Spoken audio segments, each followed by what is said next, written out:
On today's episode of The Unwritten Rule, just the Kenny and Payton show for this one, but they recap the final game of Mizzou's regular season, another loss for the Tigers to Kentucky, talked again kind of broadly about what continues to go wrong defensively as Mizzou heads into postseason play looking for some sort of fix. So Kenny and Payton kind of spitballed there, but it's looking like some tough sledding to end the season for Mizzou. But Kenny and Payton kind of deep dived about that and then talked, of course, about the SEC tournament, the path for Mizzou, of course, which starts with facing the winner of LSU and Mississippi State in the second round. So talked about those possible matchups and what that kind of outlook is like for Mizzou there. So some women's basketball talk as well in quick hits, which they got an update in for you guys. So good show as we try to just decipher this debacle to the end of the season for Mizzou as we now prepare to head to Nashville. Payton and I will be there, going to be on hand watching those games, or hopefully it's more than one game for Mizzou in the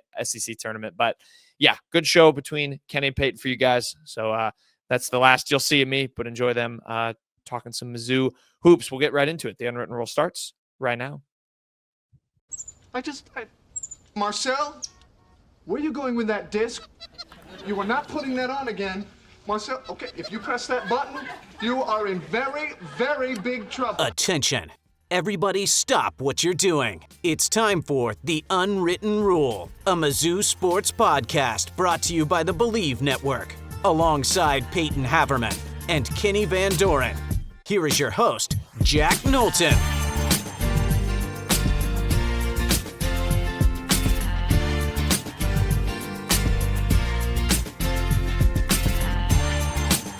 Welcome back to The Unwritten Rule. Today is Monday, March 10th. And Payton, men's basketball regular season has come to an end. Not the way many of us were kind of expecting, just to see this Tigers team finish. Felt like the magic ran out a little bit at the end. I don't know if it was necessarily something of them getting worn out with how deep this team is, but Mizzou really got figured out these last couple of games. And it was evident in this Kentucky game. Mizzou had some opportunities to build a lead early on, but Kentucky really took control. And even with that score being a little bit closer, whenever Mizzou got closer in this game against the Wildcats, Kentucky just pulled away again. They were matching shots and just really picking apart Mizzou. And we won't spend too much time on this one. Regular season's over. Senior day was a good ceremony for those guys. And if you were there, if you saw the videos, Dennis Gates very emotional about it. But closing the door on the regular season, Payton, just final thoughts just on this Kentucky game and how things really shook out for you and just where things went wrong. Well, this Kentucky game was almost a little bit different from the other kind of struggles Missouri's been having, but end of the day, Missouri came into this game giving up 91 a game in their last 5. They once again gave up 91, and yeah, a lot of that was fouling, just trying to, get like fouling at the end, trying to get back into it. But this team has so many issues that 2 weeks ago just were not really showing up. It's just credit to the rest of the league. They seem to have really figured this Missouri team out. That's just kind of what it is at this point. Missouri tried to counter after just the debacle that was the Oklahoma game. They tried to pack the paint, but Kentucky countered that by just driving and forcing Missouri to kind of commit to packing the paint and then kicking out, where guys like Kobe Brea would just dice them up from deep. I mean, Kentucky went 11 for 20 from deep. You're not going to win games like that. Missouri, meanwhile, first half, I mean, that was really kind of what killed them. Just no semblance of cohesive offense if your name wasn't Mark Mitchell. They went 11 for 31 from the field in the first half. 5 of those makes came from Mark Mitchell. Against a Kentucky defense that has been paltry all season, that's game-losing stuff. It just feels like Missouri's been pretty figured out. I'm not going to obviously categorize this season as a failure, but considering where we were at 2 weeks ago, I think it's pretty fair to be very disappointed in where we're at now. Kentucky, they fell behind 4-11 early, but the way Missouri was playing, I mean, I really never felt like Missouri had real control in this one. And Kentucky kind of stormed back, had that 11-0 run, took the lead for good. And that's just kind of all she wrote for the regular season. We talked about this last episode, going into the weekend. Peyton, what's a word you would characterize this season? I mean, it is a success. It certainly is. After finishing last season without a win in conference play and not even winning a game in the conference tournament, coming in this year, winning 10 games, going above 500, not only in the regular or just in conference play, but in just overall this year. Is there a word? I mean, I know you're disappointed. I know fans are disappointed. But what would you just characterize this regular season? Kind of a roller coaster, I guess, but I'm not even really a roller coaster because the first 26 or so games were very, very good, just up through that Alabama game. But just, I mean, like, it's a very good rebound season, obviously, after going 0-19 in SEC play. Obviously, like you said, absolutely a successful regular season and everything. But man, it just feels like you're leaving a lot a lot of meat on the bone still with the way they finished this one. They had a really, really good shot after that Alabama game to, I think, kind of work their way up to a 2 or 3 seed, get a double bye in the SEC. And I mean, just finishing with now you're probably looking at a 6 seed, I'd say. And just a 7 seed in the SEC tournament. That's a bit of a bummer. It just kind of leaves you feeling like you had more to give, more than anything else. So I'd say like maybe just almost unfulfilled potential is kind of how I think of it now. I think that's perfect. We said it. Expectations changed after you beat after you beat Alabama. I think a lot of people were expecting Mizzou to finish the year strong. Maybe just one loss, maybe to Vanderbilt on the road. Even no one was expecting the loss to happen in that way with going to overtime. But you knew that there was going to one loss to pop up in there. Even at the same time, Mizzou was. You look back when we were in college, Peyton, and some of the last couple months there when Konzo was in charge, and the team just wasn't performing well. No one was in that stadium. No one was in the arena at all. And you could say like this was one of the best home court advantages in college basketball this past year. If you win, they'll come. If you build it, they'll come. If they build the program up, people will show up. And I think that was a good thing, just fan support wise and where the program was going. A lot more people bought back into what Dennis Gates was doing after a really bad season last year, and only one loss at home this year. That was the Kentucky game. So No, they big lost to deal. A&M too.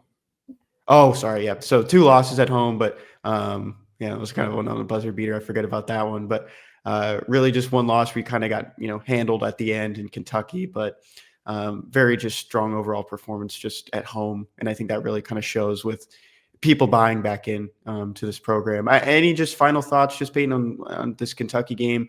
You really set some, high expectations after the Alabama game. Emotions are high, but feels like it's been downhill ever since. You cut out the South Carolina game, which I feel like it's fair to say, and this team just hasn't been performing. I mean, how do you just change the emotions just in your locker room? I know you don't have the experience as a coach or a player, but I mean, how do you flush all of this and kind of move forward and act like it never happened? Because at this point, anything happened in the regular season really means nothing right now. Maybe when you get to seeding and maybe there's some, between a 5 and a 6 or a 6 and a 7, but really right now you just have to worry about winning your first game of the tournament. Yeah, I don't know. They've got some real. They got to do some soul searching over the next 5 days. That's for sure. They just look like a team that really everything they've done has been really thoroughly figured out. I mean, people know what they're trying to do on offense now. I mean, Caleb Grill, I swear these last 5 games has tried to do the same like motion, like cutting from the wing up to the top of the key to try and get a clean look at a 3-pointer. Guys are all over it now. That's just one example, but that's just kind of what it's been for these last 2 weeks now. I mean, defensively, everyone knows exactly what to do. I mean, Missouri's getting eaten alive on pick and rolls. They tried to counter to just pack the paint yesterday, but that left guys just open all over the place on the perimeter. That'll work against a couple teams. It's not going to work against someone like Kentucky.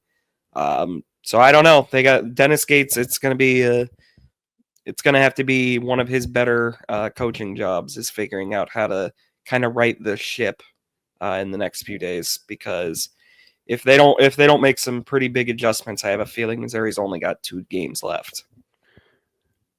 Peyton, this is a kind of quick one, and it's something we talked about a lot early on in conference play and at the beginning of the season, with Anthony Robinson really just taking a step forward in year two as a sophomore. Trent Pierce, even though very, kind of rocky finish to his second regular season with Missouri.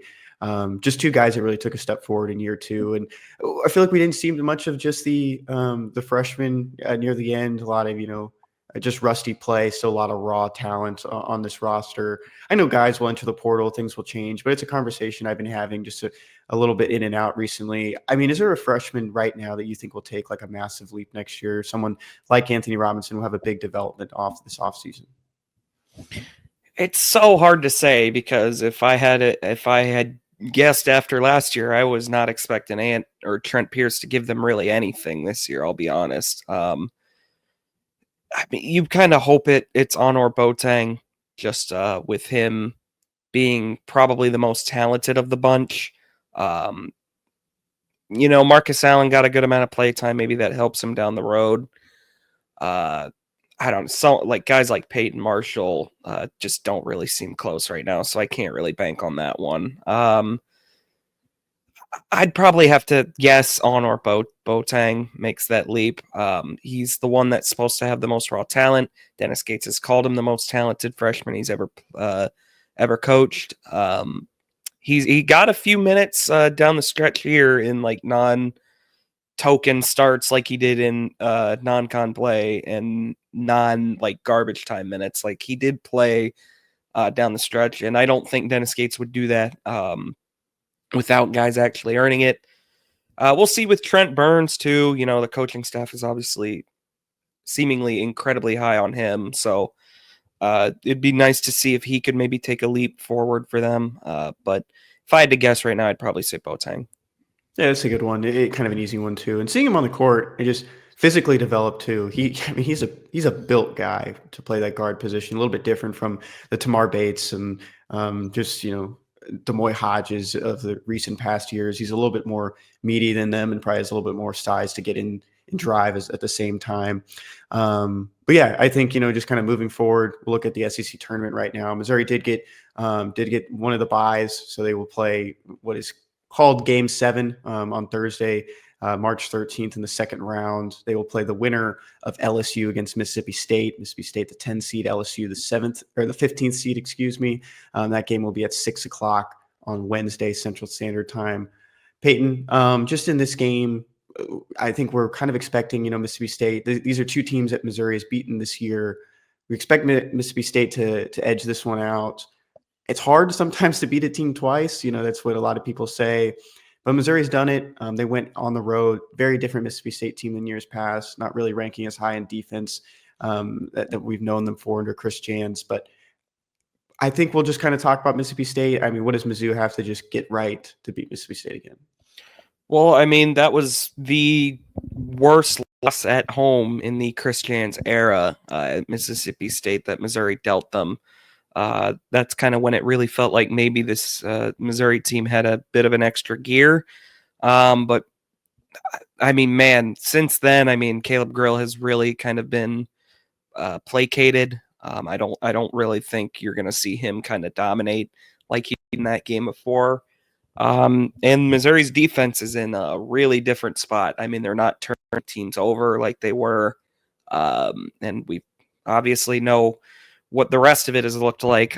So it's going to probably be a very different game. They really need to figure out just something on defense. They have to either start turning teams over an unbelievable amount again, which I kind of don't have faith in anymore, because Kentucky went the whole first half yesterday without Lamont Butler, Jackson Robinson, and Kirk Kriisa, and Missouri really did nothing with it. And or they have to start figuring out the right balance between their aggressiveness on pick and rolls and just kind of driving towards the paint and running teams off the 3-point line. I don't really know how they do it. I'm not Dennis Gates. I'm sure he's gonna be grinding a lot of tape the next few days to figure that one out. But I do expect it to be Mississippi State. No disrespect to LSU. I think everyone kind of expects it to be Mississippi State. And they're going to have to do what they kind of did in that first game, and that's let Josh Hubbard get his, try and keep everyone else off the board, but that's a lot easier said than done. I do like Matt McMahon. I think what he did at LSU last year was pretty strong, but it just hasn't been the Tigers' year this year. Funny enough, looking at this, I'll read through the seeding. Auburn 1, Florida 2, Alabama 3, Tennessee 4, 5 Texas A&M, 6 Kentucky, 7 Missouri, 8 Ole Miss, 9 Arkansas, 10 Mississippi State, 11 Georgia. Where's my 12? 12 Vanderbilt, 13 Texas. 14 Oklahoma, 15 LSU, and 16 South Carolina. So you look at the bottom half of that bracket where Mizzou is right now. So the other team with the bye is Kentucky. So Kentucky would play the winner of Oklahoma and Georgia. The winner of that game 8 will go on to play Alabama. If Missouri beats Mississippi State or LSU, Missouri would advance to play Florida. A lot of teams there that Missouri's beaten. At the bottom half of this bracket, the only team Missouri hasn't beaten in that group is Kentucky. Of course, they did lose to Oklahoma once while beating them the other time. So I think, if this team can figure it out, get back to those roots, it is a kind of a good group to be, up against teams that you played before, teams you figured out how to beat. But like we said, Missouri's kind of been figured out at the same time. Payton, do you think it's kind of a nicer path to play teams that, you're more familiar with and you've beaten? I'm definitely glad they got Mississippi State and LSU, like one of those two. Those are just looking at the first, like the Wednesday group, Missouri lost to Texas. I'm not confident they would beat Vanderbilt if they played a third time. I think these are probably two of the teams that I'm most confident they could beat right now in Mississippi State and LSU, so that's nice. Look, they did beat Florida at Gainesville, but I'm going to be honest, I don't see a world where Missouri beats Florida again. I don't really like their chances against a lot of the top 4 right now, but Florida in particular, probably, and I know it's probably not a hot take to say, but other than Auburn, the number 2 seed is the one I'd want to play the least. And I don't think Florida would lose to Missouri again. But like you said, Kentucky's the only one they haven't shown they can beat this year. So in theory, if Missouri can get things figured out, sure, there's a real path to the championship game there. But again, I am a long way from predicting something like that would happen. It's a quick tournament. Very different time of the year. You're going to be playing a lot of back-to-backs in this tournament. But Missouri will get underway on Thursday at 6 p.m. Central Standard Time in Nashville. That game will be on SEC Network. If Missouri does advance, kind of looking forward, another 6 o'clock game against Florida in Game 11 on Friday. Semifinals outlook would be Saturday, March 15th. That game would be at 2:30 Central Time, and then the championship would be on noon on Sunday before Selection Sunday later that day. So that's just kind of where it goes from there. Missouri in a spot with the one bye, but looks like they may have an opportunity to get to the quarterfinals before it might be tougher matchup against Florida.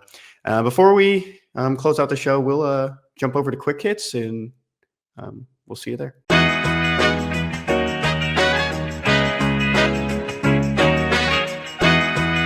All right, Quick Hits time. If you didn't notice, Jack Knowlton's not here, but he'll be in the intro. Daily Dozen Trivia. We're just going to do this week. Haven't been able to do this with you guys in a little while, and I sent you all the right answers last time. I know you couldn't believe Didn't me. we do this 2 weeks ago? Yeah, but it's been a while. It's been a while since my reign of getting 9 in a row. It probably won't happen this week. But we'll start it off. NFL top left. All right, Kenny. From 1949 to 1975, this man went 53, 50, and 1 as a starting QB for the Bears, Colts, Oilers, and Raiders. Also played kicker, and he ranks top 30 all time in career field goals made. Is he the one that used to do like the drop kick? Do you know who it is? I don't. I have a guess. I don't know who for sure. It's that left-hander, Kenny something, isn't it? You know what I'm talking about? No idea. Okay. We'll skip to the next one. MLB. During their 2002 Moneyball season, the Athletics traded Carlos Pena mid-season to this American League team. Kenny, do we say it in unison? Yeah. 2, 1, Tigers. Good movie. Best movie ever made, by the way. NHL. In 2014, 3 months after his second stint with Team USA, Canucks center Ryan Kessler was traded to what current Western Conference team? Ooh, that This is is a a you good question. question. Any ideas, Kenny? I don't know the conferences. Anaheim Ducks. I think you're right. That was going to be my guess. There we Boom! go. The Wow, Ducks. this is the first one that came to mind. History. History. Born and raised in Michigan, this American industrialist lived from 1863 to 1947 and is credited as a pioneer in making automobiles affordable for middle-class Americans. Henry Ford. Yeah, Ford. Oh, Jesus. It's going to make us go through all these. Henry Harrison Ford. Ford. There we go. We're 3 for 3 right now. Celebrity mashup. Let's just get this as fast as Bruno. possible. Bruno Okay, Mars. Bruno is correct, yeah. I don't know who the woman is, if that's a woman. I don't either. Yeah. It's not Gwen Stefani. Cody Schrader. It does look a lot like Cody Schrader. Is he even in here? He's not. We should get this quick so we don't have bad podcasting. Just I feel put like I have Aquafina. seen that face, but I don't know. Aquafina. I don't know. don't Just throw a name out there. We're gonna go Aquafina. Okay, stupid ads, man. Bruno Mars. And then we'll do Aquafina because that was the only guess. Oh, is she not in here? Q. Nope. No. Let's just skip it. I'm just gonna put the first name I can. James Algar. Yep. All right, great. That was chain restaurants, Kenny. A recurring limited time event. What diner chain offers a Baconalia menu? Baconalia? Denny's. I don't know. Featuring various bacon related items. Denny's. I think you're correct. Yes. We're 4 for 5 right now. Television. Winslow, Rancid Rabbit, Cliff, Shriek, and Lube were recurring or tertiary characters from this Nickelodeon cartoon that debuted in 1998. You know what this is? I don't. It's Cat Dog. I've never watched Cat Dog. I mean, yeah, we're a little too young for Cat Dog, but seems like you're not. You got it. Movies. In 2012, this 2012 entry in Paranormal Activity featured the use of the Xbox Kinect. So it's just like Paranormal Activity and then a number. Yeah. How many are there? There's like 5. It's got to be an old. Look at how many there are. Go 4. Go 4. Take the middle. 4. Oh, wow. 6. Music. It doesn't matter what I say so long as I sing with inflection or lyrics from what. Oh, Kenny. It's Hook. It's Hook. Give it to me. Hook for 500. There you go. Kenny has gotten Hook. All right, let's see if we can. I have one guess for this, and I don't think it's right. It's a very famous kicker. We're going back to the Raiders question, or Bears. Andy was a starting QB for the Bears and Oilers, both our teams. Big Titans guy you are. It's a name, like it's a name that we would know. What now, his name was Kenny something? They call him like the Snake, but it's Kenny Stills. Oh. Did he have like a club foot? Was this that guy I'm talking about? I don't think that was Tom Dempsey. Tom Dempsey was the Saints kicker when he made that field goal. The other Raiders quarterback. Jim Plunkett is the only Raiders quarterback from that sort of Blanda. I mean, that might be it. It's the only one I could, because it's that name. Like I've heard this story 1,000 George times. Blanda. I think George Blanda's a good guess. Let's go with it. What do you think? What do you think? I don't know. I mean, we're just wasting time. Just go for it. That's it. It was correct. When you said George Blanda, that like sparked. They show him drop kicking. I remember like they would show it on the NFL Network. Yeah. Wow, we got 8 out of 9. Who was the 8 out of 9? What was the celebrity matchup? Let's see. Few correct answers.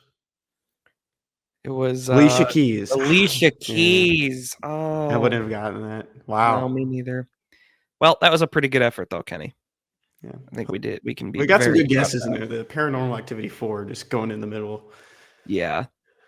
But hey, never apologize. Yeah. Kenny, Tiger in the Wild. My Tiger in the Wild goes to Cody Schrader. You guys probably saw they showed him on the broadcast, but it was kind of funny. They just mainly pointed out that Brady Cook was at the game and kind of talked about him. But there was an NFL running back sitting right next to him, Cody Schrader. But Cody got the training room. I don't. It's just the weight room, athletic performance center dedicated to him. So he has a nice mural. You see it there if you're watching with us on the YouTube. The people who donated to it were the ones that put him on the radar to drink with. So that was really cool. Burlsworth Trophy there as well. It's nice that you see people that are boosters paying for things, and they get it in the name of a guy who really kind of just changed the face of just transferring and the opportunity to be a walk-on. And walk-ons will probably be a dying art sooner than later. But he really just, there's not going to be another story like Cody Schrader for a while. Yeah, that was a once in a lifetime thing for Missouri, and they made it count, I would say. But definitely cool. I agree with you. Getting kind of the name for Cody Schrader is like very fitting. Especially when you consider like the whole reason he was able to beat everyone out was pretty much that he had an absurd work ethic. So good for Cody Schrader, more than deserving. And yeah, I think I can't think of a better way to honor him. Certainly. Payton, your Tiger in the Wild. My Tiger in the Wild, yes, I know a lot of former Tigers did things, but I wanted to just shout out Kevin Coleman hanging out with Ahmad Hardy at his stables. I believe it's just at his stables. If not, either way, Ahmad Hardy taught Kevin Coleman to ride a horse. Kevin Coleman tweeted a video of him riding it with new hobby, appreciate you, fam, at Ahmad Hardy. And he's riding a horse, dude. That's sick. I think you have to be happy about this. Two guys that never played together. And this might be Kevin Coleman's last year playing college football. And he's making, they're just getting close. That's pretty cool to see. I think that's, probably some good bonding. This is in Columbia. Ahmad Hardy posts a lot. You go to his profile, Payton. You'll see he I think one of his horse's name is Coco. And he rides with Coco. Scroll down one more too. Yeah, I love how someone just follows him from behind with a car. There's another one right here. This is with Coco. This is sick, awesome. Dude. Yeah. I love that Ahmad Hardy is like he just loves horses. All these videos too, like it's such a satisfying like horse. You have that one bookmarked. Yeah, because I'm gonna use it in the season, like when he has a touchdown. I'm absolutely gonna use Ahmad Hardy. I have another one bookmarked somewhere. I'm not gonna waste time, but I do. Look, all of these are just horse riding videos. Ahmad Hardy rocks. Moving on. Yeah. This one's coming from Jack, who couldn't be with us today. But Mizzou hockey, which has been kind of, whooping Kansas the past couple of years in hockey. This was some really just scores that was 14-4 or something crazy a couple of years ago. Kansas pulled out a win over this past weekend, and there was a 3-minute brawl just on the ice right after. A lot of guys trying to break it up, mainly just a couple were the ones throwing punches and trying to put people on the ice. But this was after the game. This wasn't in game. But Kansas came away with the win. It's Missouri, on the hot seat for hockey. Cody Schrader wore his Cody Schrader hockey jersey to the basketball game this weekend. You gotta love this though. A straight up full hockey brawl. Just after a border war game. That's sick. Real rivalry, real hatred. Look at that. There's scrums all over the place. Yeah, 3 minutes. Kenny, what's your headline? My headline, it goes to a good friend, Kyle McCready, over at Mizzou today. Laird Veach starts women's basketball coaching search. Laird Veach talked to the media. I think this is a good look just for Missouri in general to have a lot of just openness about what the plans are for the future. And they've hired the same firm that they've used in the past to find a coach. And, he talks about, wants experience at this level. Of course, it's going to you're not going to find, a Don Staley out there, that's going to come over to Mizzou or someone of that pedigree, but you're going to get someone who's been at the top before as an assistant or just head coach, but also has winning experience at their current one. Of course, Molly Miller is just the name that keeps getting thrown out there as like the dream candidate, but you guys had Mari on last week, and, she did a great job diving into all those possible coaching candidates, but really long article here. I'd give it a read. Kyle made it free. So go on Mizzou Today, hear everything Laird Veach had to say just about what Mizzou is kind of looking for in that next coach, just women's basketball, a lot of factors, because Mizzou wants to compete in the SEC. It's kind of been of a program that's been on the downswing the last couple of years, not really developing well or reaching its goals. But this is something that he wants to do. This will be, if I'm not mistaken, like his first coaching hire, head coaching hire since he's taken over as the athletic director. Yeah, it will. And very, very interesting. Like you said, I was like, when I heard that he was like talking like specifically about the search in this press conference, I was pretty taken aback. I'm not used to that from Missouri, just kind of having update press conferences in the middle. And he like, obviously he gave like what they're looking for, like proven winner, recruiting ace, like all that, like commitment, like, yeah, no kidding. Everybody wants those types of things. So maybe like kind of a little bit of AD speak, but still interesting that they actually had a press conference like this. Payton, what's your headline? My headline is going to be some deep cut Mizzou lore related, because the SIUE Cougars, who were non-con opponents of the Tigers the last 2 years, unfortunately, realignment took that rivalry away from us this year. But SIUE wins OVC championship, secures first ever bid to NCAA tournament. This was written by Lindsay Schnell over at The Athletic. This makes Missouri's last 2 years of con look even stronger, I'd say. What a program they scheduled, the Mighty Cougars. Fun fact about this OVC title game, SIUE beat SEMO. Both SEMO and SIUE were in the 9-0 start that Missouri had to Dennis Gates' tenure. I expect people to do absolutely zero with this information. I just found it a little fun that the first ticket to March was punched, and it was in a game between two bye games that we're kind of used to seeing from Missouri. So definitely, kind of like just more. I was thinking about it. You were typing about this in a group chat last night, and then I got an advertisement right away on YouTube. Like, it's just like everything's connected. They're always listening, always looking around. And then I was on the highway today. I saw an SIUE billboard. I mean, of all places, St. Louis, Missouri, SIUE billboard. They're trying to get us to SIUE. It begins with the flicker of an idea. One of the best commercials of all time. Jack's headline. Jack's headline comes from ESPN. Sources: Eddie George agrees to become Bowling Green football coach. This was developing over the weekend. Pete Thamel really all over it, and some other reporters, especially one in Toledo too. They got the scoop on this. But we're using this headline from ESPN. But Eddie George moving over from Tennessee State, where he had been since 2021 as the head coach and former running back, but now going to be with Bowling Green. Just missed out on Connor Bazelak. Yeah, bummer for Eddie George in that regard.